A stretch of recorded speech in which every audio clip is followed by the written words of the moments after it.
Good morning to all. आज हम पदार्थ के बारे में पढ़ेंगे मैटर। और पदार्थ क्या होती है। जब हम बच्चों के बीच में पदार्थ शब्द को रखते हैं तो बच्चों के मन में बड़ा ही संशय का विषय रहता है, सर पदार्थ क्या होता है। तो पदार्थ एक सिंपल वर्ड में हम समझना चाहें, जो भी चीज स्थान घेरती है हम उसे सीधे क्या करते हैं, पदार्थ बोलते हैं। ठीक है, तो इस मैटर को, इस टॉपिक को हम डिस्कस करेंगे। उससे पहले सबको मेरा प्रणाम, गुड मॉर्निंग। और पदार्थ के बारे में हम पढ़ेंगे तो मैं इसको दोनों लैंग्वेज में इसको कंटिन्यू करूंगा, Hindi as well as English. Mostly ये आईसीएससी के लिए मैं बना रहा हूं। तो पदार्थ क्या चीज होती है, जो स्थान घेरती है। Anything which occupy space and having mass is called matter. कोई भी चीज, जैसे मैंने बोला आपके पास स्थान घेरती है, तो आपके दिमाग में एक क्वेश्चन आता है कि सर स्थान तो हर चीज घेरती है, जैसे चेयर है, हवा है, पानी है। जी बिल्कुल, जो भी चीज आपका स्थान घेरती है वो सारी की सारी क्या होंगी आपके पास, मैटर यानी पदार्थ। ठीक है, तो इसके एग्जांपल जैसे पेन हो गया, चेयर हो गया, आपके पास पेंसिल हो गई, स्टिक हो गई, तो ये सारी क्या होती है आपके पास, पदार्थ के एग्जाम्पल, उदाहरण होते हैं आपके पास। अब पदार्थ को बारीक से समझने के लिए, बहुत ही अच्छे से समझने के लिए हम उसका क्लासिफिकेशन करेंगे, उसका वर्गीकरण करेंगे कि पदार्थ को हम किन किन आधार पे समझ सकते हैं। तो सबसे पहले अगर मुझे मैटर यानी पदार्थ, मैटर यानी पदार्थ को अगर मुझे मार्कर, पदार्थ को अगर मुझे समझना है तो मैं उसको दो चीजों के आधार पे समझ सकता हूं, अकॉर्डिंग टू इसको फिजिकल क्लासिफिकेशन,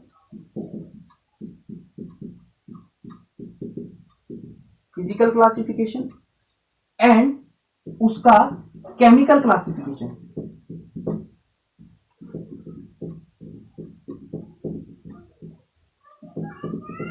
ओके, इसको या मैं पूरा लिख दूं, on the basis. Okay, on the basis, भौतिक आधार पर,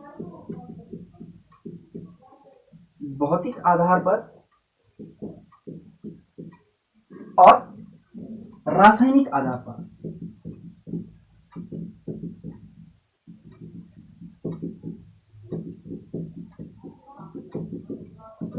अच्छा, तो भौतिक आधार पे कैसे समझ सकता हूं मैं, on the basis of physical classification we classified matter into three types. What are they are solid, liquid and gas. Solid ठोस, लिक्विड द्रव, गैस गैस। अंडरस्टूड। तो सॉलिड के एग्जांपल जैसे आपके पास क्या क्या हो गए, जैसे चेयर हो गया, आपके पास पेन हो गया, जो सॉलिड्स हैं इसके एग्जांपल शायद से आपको पता भी होंगे। ओके, लिक्विड जैसे आपके पास वाटर हो गया, केरोसिन हो गया। अंडरस्टूड। तो इसके बहुत सारे एग्जांपल हैं, आप इसको लिख सकते हैं। गैस के जैसे आपके पास ऑक्सीजन हो गया, हाइड्रोजन हो गया, कार्बन डाइऑक्साइड हो गया, बहुत सारे एग्जांपल हैं। अब ये फिजिकल क्लासिफिकेशन था इसका, सॉलिड, लिक्विड और गैस। तो इसी में एक चीज और आ जाती है जो आपके सिलेबस में नहीं है, लेकिन मैं फिर भी आपको थोड़ा सा एक आइडिया दे रहा हूं, plasma states of matter. Plasma क्या होती है, जब कोई भी गैस को हम हाई टेम्परेचर दे देते हैं या उसको हाई आयनाइजेशन एनर्जी दे देते हैं, उच्च आयनिक ऊर्जा दे देते हैं, तो हम बोल सकते हैं कि वो स्टेट्स ऑफ मैटर कौन सी हो जाएगी, प्लाज्मा। जैसे सन के अंदर आपने देखा होगा कौन सी स्टेट्स ऑफ मैटर है, ना तो वो सॉलिड है, ना वो प्रॉपर लिक्विड है, ना वो प्रॉपर गैस है। तो वो गैस, वो स्टेट्स ऑफ मैटर कैसी है, वो प्लाज्मा स्टेट्स ऑफ मैटर है। जैसे आपके पास ट्यूबलाइट रहता है, ट्यूबलाइट के अंदर जिससे आपको उजाला मिल रहा है, वो कौन सी स्टेट्स ऑफ मैटर होगी, तो वो होती है प्लाज्मा। जैसे बिजली कड़कती है, अंडरस्टूड। तो इसको बोलते हैं प्लाज्मा। एक और स्टेट्स ऑफ मैटर आती है जिसको बोलते हैं BEC. Okay, Bose Einstein condensate. Albert Einstein और सत्येंद्र नाथ बोस दोनों ने कंबाइंड इस पे रिसर्च की थी, और तब जाके इस स्टेट्स ऑफ मैटर को खोज निकाला। अंडरस्टूड? तो इसको जनरली हम समझेंगे तो एक सुपर, जब लिक्विड का टेम्परेचर, किसी भी चीज का टेम्परेचर बहुत ही ज्यादा कम हो जाता है तो वो एक ऐसा बिहेव करने लगता है, ना ही तो वो सॉलिड की तरह रहता है, ना ही तो वो लिक्विड की तरह रहता है, ना ही वो गैस की तरह रहता है, और ना ही प्लाज्मा तो हो ही नहीं सकता क्योंकि प्लाज्मा तो हाई टेम्परेचर में रहता है। तो जब बहुत ज्यादा टेम्परेचर घटा देते हैं तो उसका बिहेव ही चेंज हो जाता है, उसकी states of matter he change हो जाती है, तो उसको एक नाम देते हैं बीईसी, जिसको सत्येंद्र नाथ बोस को इसको क्रेडिट दिया जाता है कि उन्होंने ये डिस्कवर किया। वैसे आइंस्टीन और सत्येंद्र नाथ बोस जी ने कंबाइंड इस पे रिसर्च की थी। ओके, तो हमारे पास ये दो सिलेबस में नहीं है तो इसको हम डिस्कस नहीं करेंगे। It's just for your knowledge, it is a extra thing. Okay, तो solid, liquid and gas. Chemical property के आधार पे करूं तो केमिकल में मैं बोल सकता हूं आपके पास दो तरीके से इसको क्लासिफाइड कर सकता हूं। एक तो प्योर सब्सटेंस, ओके, एक बोल सकता हूं इम्प्योर सब्सटेंस।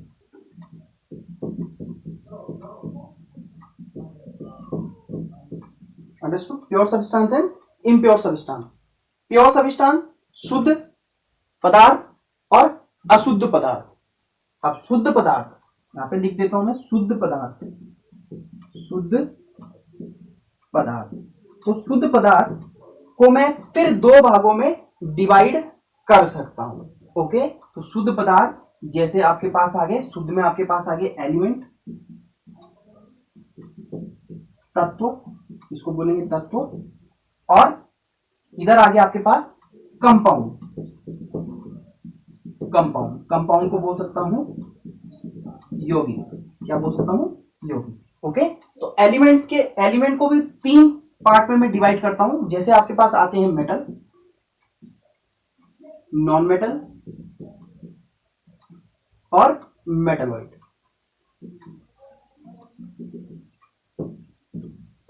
Metalloid, understood? तो मेटल में आपके पास पता है जैसे आयरन हो गया, मैग्नीशियम हो गया।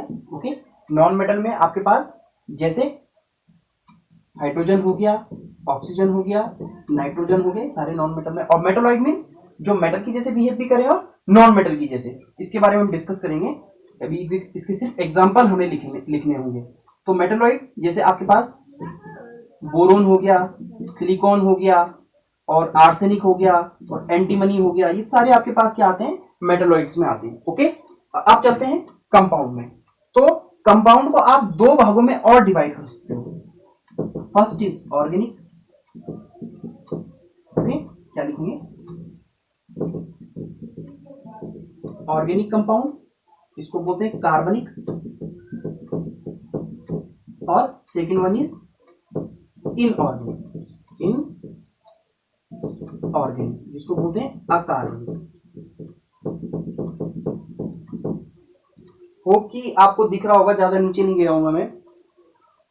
ऑर्गेनिक और इनऑर्गेनिक। तो ऑर्गेनिक में आपके पास आ जाते हैं जैसे शुगर, एल्कोहल, और इनऑर्गेनिक में आपके पास आ जाते हैं जैसे NaCl, मैग्नीशियम ऑक्साइड। तो ये सारे इसके एग्जांपल है, फ्यू एग्जांपल है। ओके, इम्प्योर सब्सटेंस को अगर मुझे क्लासिफाइड करना है तो उसको दो भागों में करता हूं। एक तो करता हूं होमोजीनियस, एक करता हूं हेटेरोजीनियस।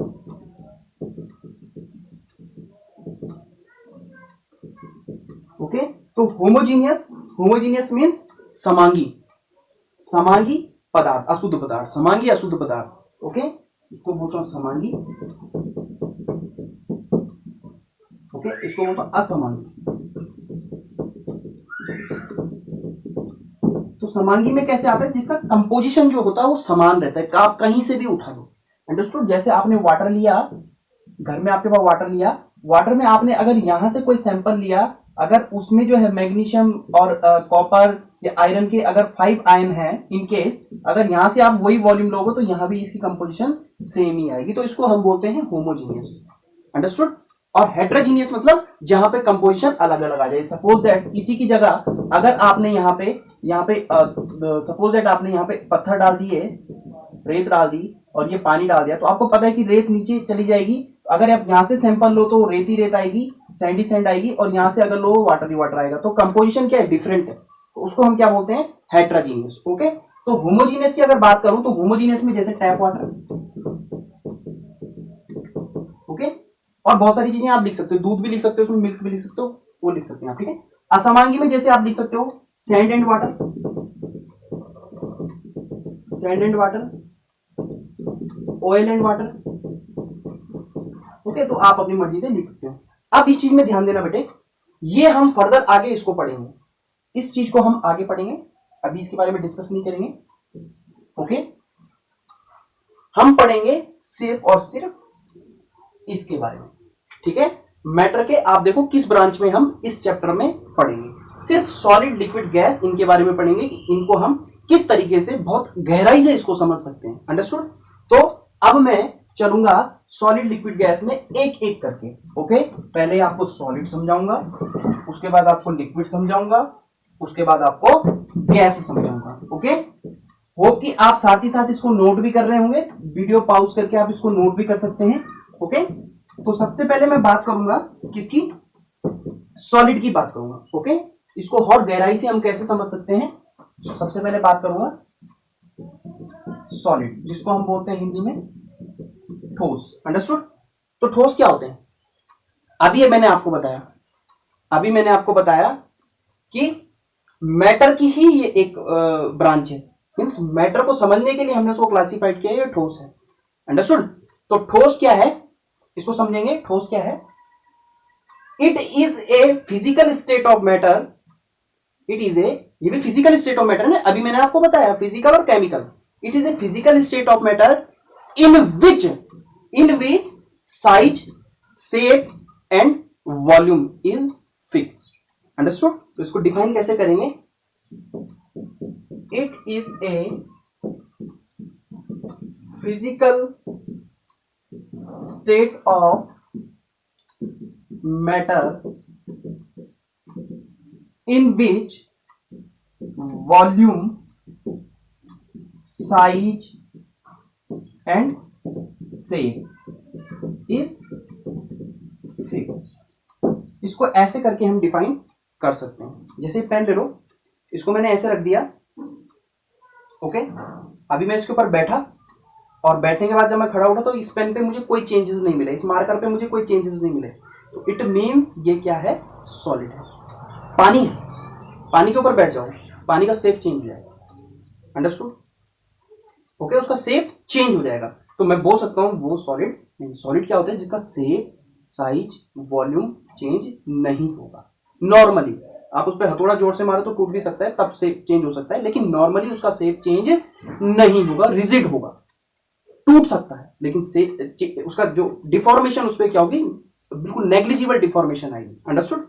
तो अब इसको एग्जाम्पल अगर मैं बोलूं तो इसके एग्जाम्पल में क्या क्या बोल सकता हूं, एग्जाम्पल बोल सकता हूं, जैसे आपको दिखने को क्या मिलेगा, चेयर पे बैठते हैं तो चेयर क्या पिचक जाती है, नहीं पिचकती।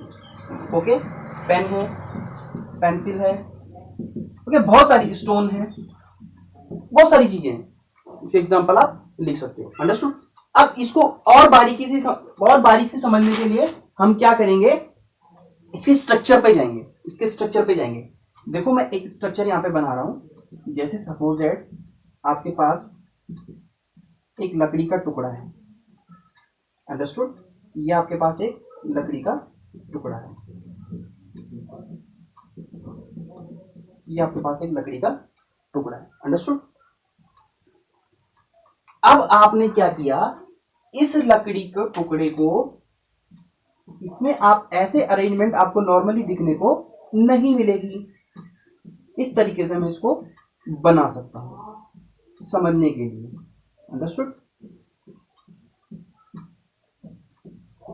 बिल्कुल, आप, मैं कोशिश कर रहा हूं कि आप लोग मेरे साथ साथ ही इसको नोट डाउन भी कर रहे होंगे, ताकि आपका बाद में टाइम वेस्ट ना हो। इसमें साथ ही साथ आप नोट डाउन भी कर कीजिए और इसको समझिए भी।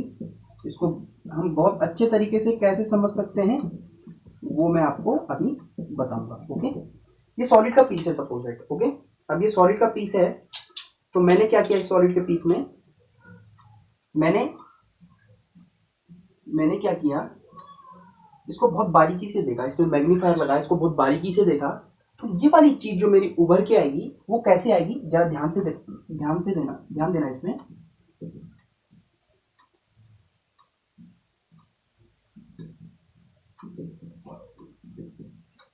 इस तरीके से देखने को मिलेगा आपको इसकी पैकिंग। अंडरस्टूड?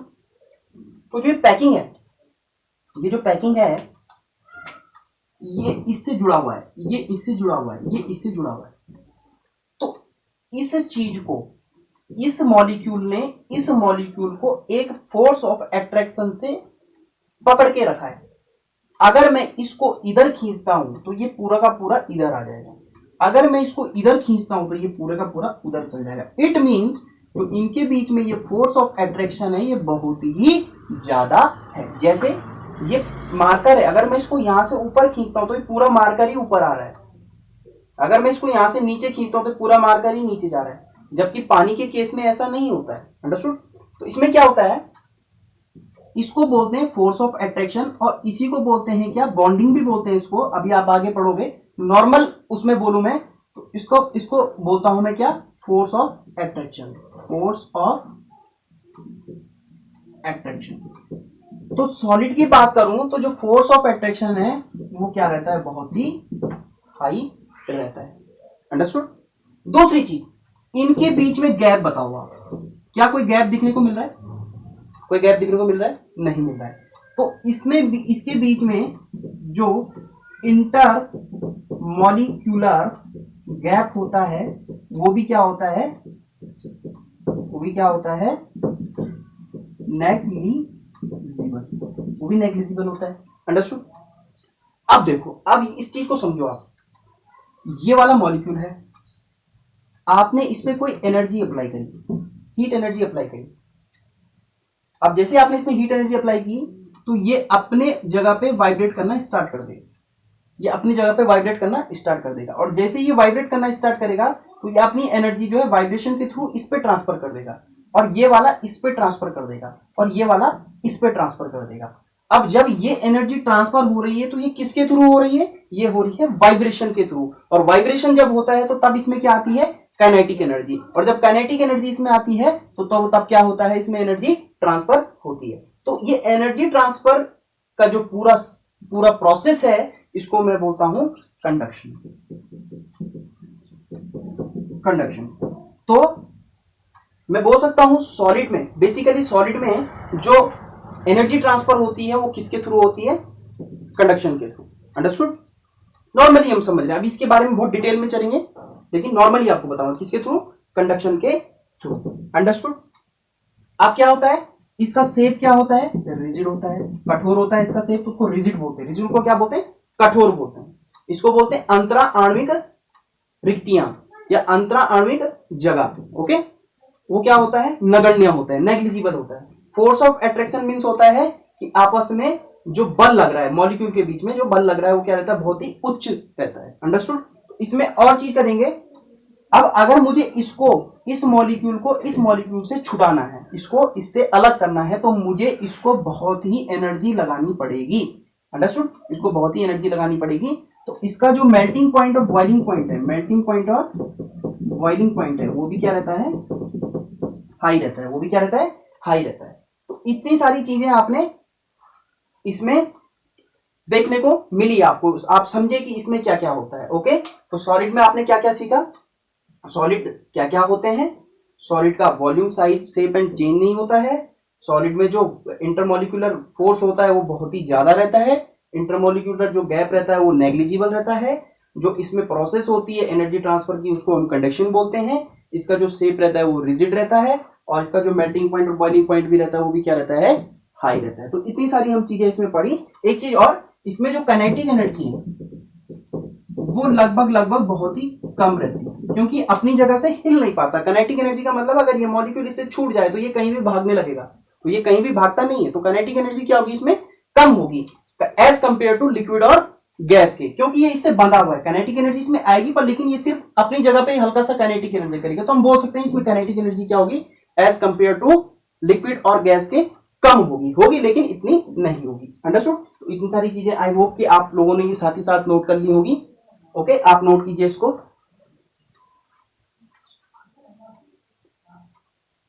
ओके? तो अब मैं इसको रफ करने जा रहा हूं। वीडियो पॉज करके भी आप इसको नोट डाउन कर सकते हैं प्यारे बच्चों। ओके, तो होप कि आपको समझ में आया होगा। अब मैं चलता हूं बेटे, किसमें किसमें चलूं, लिक्विड में। किसमें चलता हूं, लिक्विड। लिक्विड, लिक्विड को क्या बोलते हैं बेटे, तरल या द्रव भी बोल सकते हैं, द्रव। Okay, liquid. एक फिगर बनाता हूं, फिगर के माध्यम से समझते हैं इसको।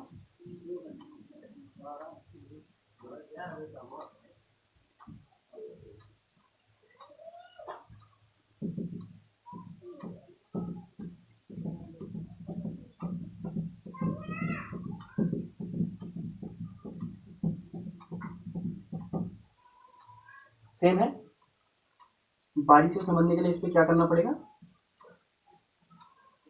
मैग्नीफाई लगाना पड़ेगा। जैसे मैग्नीफाई लगाएं तो आपको क्या दिखने को मिलेगा,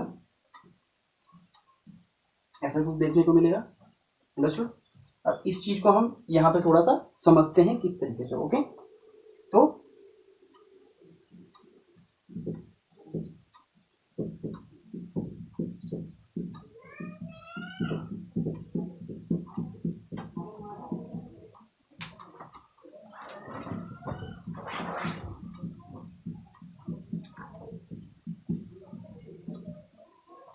ठीक है ना बेटे, तो ये क्या हो गया आपके पास, लिक्विड। ओके, तो ये चीज मैंने यहां पे बना दिया आपको। ठीक है, आप देखो इसके बीच में, दो मॉलिक्यूल के बीच में कोई से भी दो मॉलिक्यूल पकड़ लो, इसमें जो गैप है वो सॉलिड से ज्यादा है। आई बस में इसी कारण क्या होता है, जब आपने इस पानी में हाथ डाला और आपने पानी को पकड़ा, तो ये मॉलिक्यूल क्या होंगे, आपस में loose loose force of attraction से जुड़े होते हैं। तो क्या होता है, वो पूरे का पूरा ऊपर नहीं आता है। तो इससे हम क्या समझ सकते हैं, इनके बीच में जो फोर्स ऑफ अट्रैक्शन रहता है वो क्या रहता है, बिल्कुल नेग्लिजिबल, बहुत कम रहता है। अंडरस्टूड, लिक्विड में। तो वैसे ये मॉलिक्यूल और इस मॉलिक्यूल से जो जुड़ा रहता है उसको वीकली फोर्स रहता है, उसको बोलते हैं वंडरवाल फोर्स बोलते हैं। ओके, तो ये भी हम बाद में डिस्कस करेंगे, लेकिन अभी हम क्या समझेंगे कि इनके बीच में जो फोर्स ऑफ अट्रैक्शन रहता है, तो सबसे पहले मैं लिख लूं यहाँ पे, फोर्स ऑफ अट्रैक्शन वो क्या रहता है, बहुत ही लो रहता है। अंडरस्टूड। ओके, इस मॉलिक्यूल के और इस मॉलिक्यूल के बीच में आपको गैप कैसा दिख रहा है, ज्यादा दिख रहा है, नहीं दिख रहा है। तो जो इसमें इंटर मॉलिक्यूलर गैप होगा या स्पेस होगा, वो क्या रहेगा, हाई रहेगा as compare to solid. Understood. अब इस बात को समझो बेटे, मैं एक चीज और बनाता हूं यहाँ पे, चलो इसी में बना देता हूं।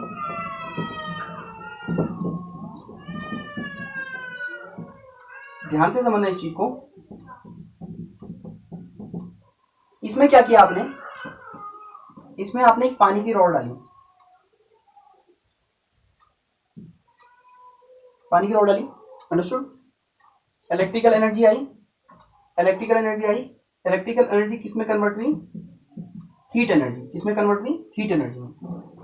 अब इसके सरफेस में जितने भी वाटर मॉलिक्यूल अटैच होंगे वो हीट एनर्जी को एब्जॉर्ब करेंगे और ऊपर की तरफ भागने लगेंगे, यहां भागने लगेंगे, सरफेस में आ जाएंगे ऊपर। अंडरस्टूड।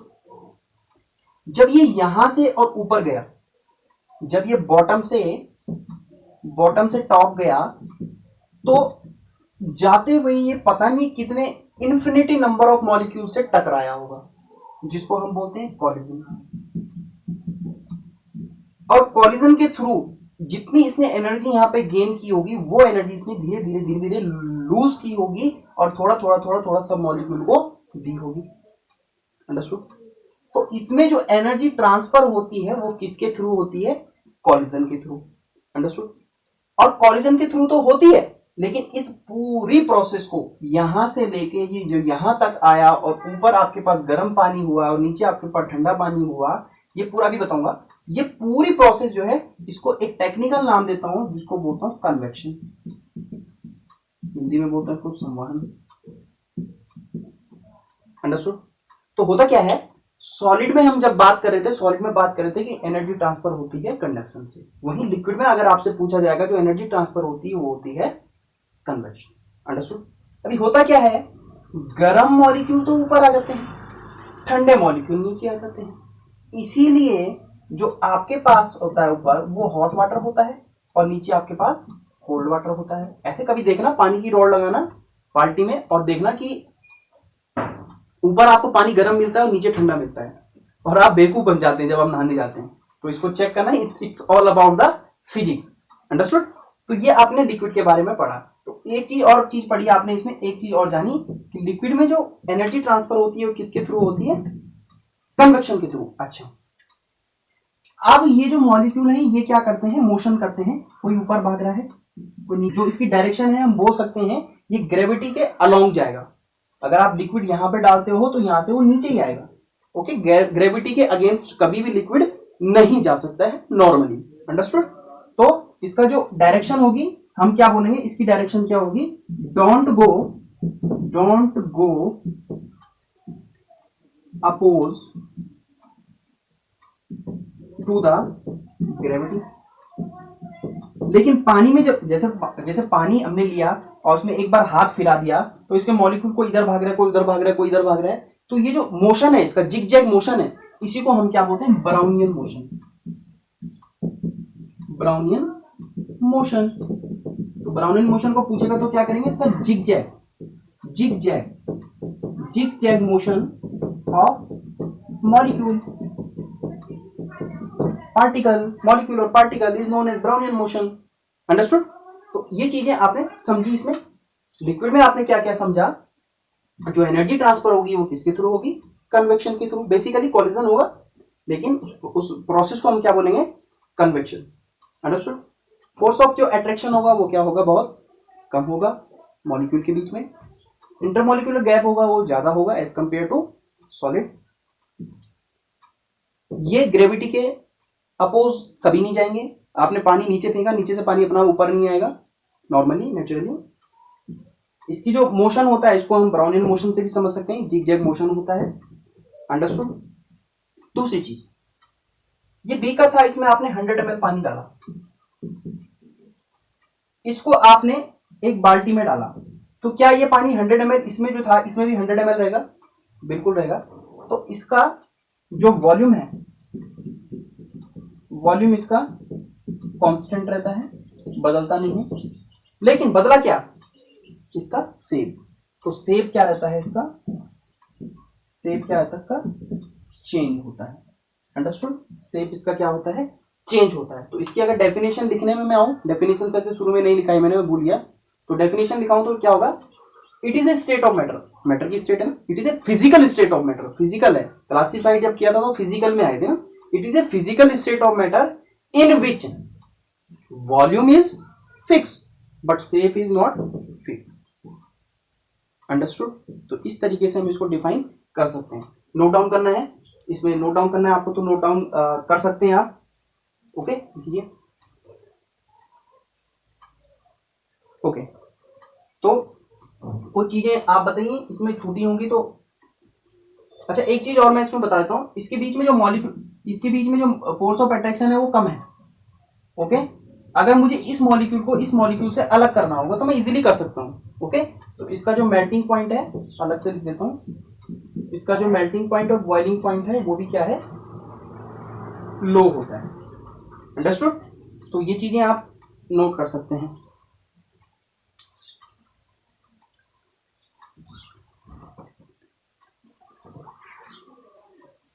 ओके, ये बहुत सारे बच्चों के डाउट है, एमपी और बीपी क्या होता है। तो एमपी मींस मेल्टिंग पॉइंट, गलनांक। Okay, and BP means boiling point. Melting means जब कोई स्टेट अपने सॉलिड से, कोई स्टेट, मेल्टिंग पॉइंट क्या होता है, जब कोई चीज, अगर मैंने इसको एनर्जी दी और ये लिक्विड में कन्वर्ट होनी स्टार्ट हो गई, तो उसने अपना फेज चेंज कर दिया, तो वो कौन सा टेम्परेचर है जिसमें वो फेज चेंज कर रहा है, वो कौन सा टेम्परेचर जिसमें वो फेज चेंज कर रहा है, तो उसको मैं उसका मेल्टिंग पॉइंट बोलता हूँ। अंडरस्टूड। और बॉइलिंग पॉइंट मीन जिसमें वो गैस में कन्वर्ट हो जाए तो उसको बोलता हूँ। ठीक है, इसके बारे में हम इंटर कन्वर्जन ऑफ जो मैटर होगा, मैटर अपनी अवस्था कैसे बदलता है उसके बारे में इसको डिटेल में पढ़ेंगे। बिल्कुल, अभी आप सिर्फ इतना समझो। Okay, note down. Okay, I hope कि आपने नोट कर लिया होगा वीडियो को पॉज करके। अब इसके उसमें टॉपिक में आता हूं मैं, क्या लास्ट भी नहीं बोल सकता हूं। अब आता हूं मैं किसमें, तो गैस में। एक एग्जांपल से समझते हैं इसको भी। ओके, आपने क्या किया, तो मुंह कुछ ज्यादा अच्छा नहीं बना sir,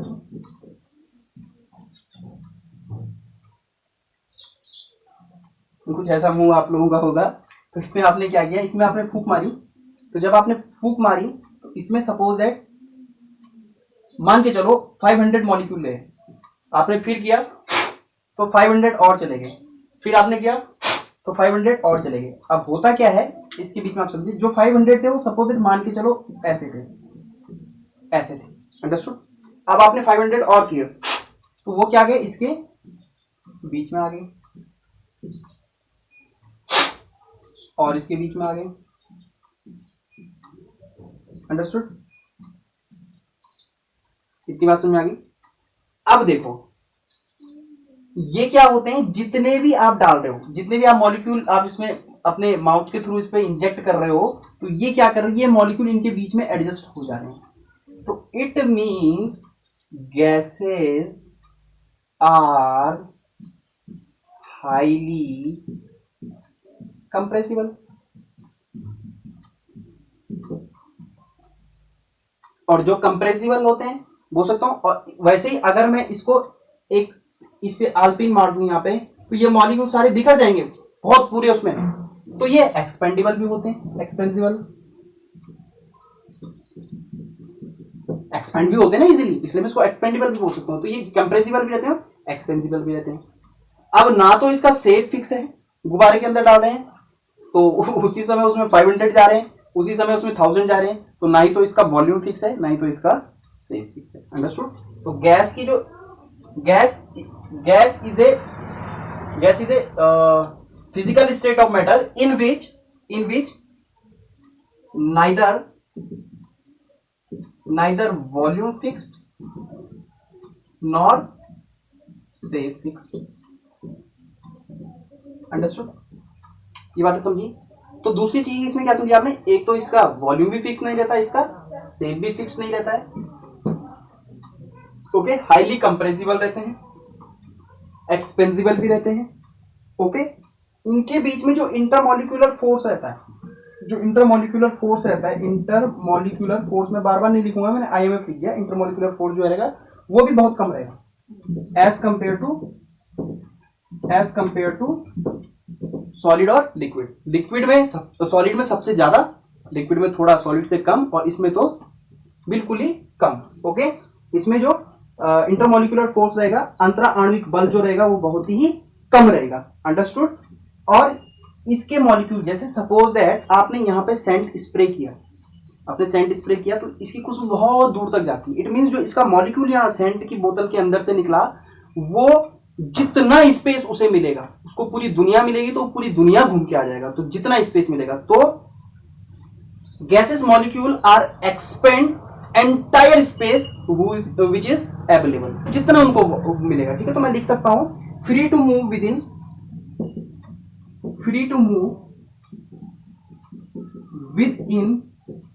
within entire space available to them। Available की स्पेलिंग APAIL क्या होगी यार, ABAILBL, available to them, understood. Free to move within entire space available to them, जितना उनको स्पेस मिलेगा वो घूमते रहेंगे, अंडरस्टूड। दूसरी बात, इसमें जो काइनेटिक एनर्जी होती है वो बहुत ज्यादा होती है, काइनेटिक एनर्जी बहुत ही ज्यादा होती है, ओके। और ये किसी भी डायरेक्शन में मूव कर सकते हैं, मूव इन ऑल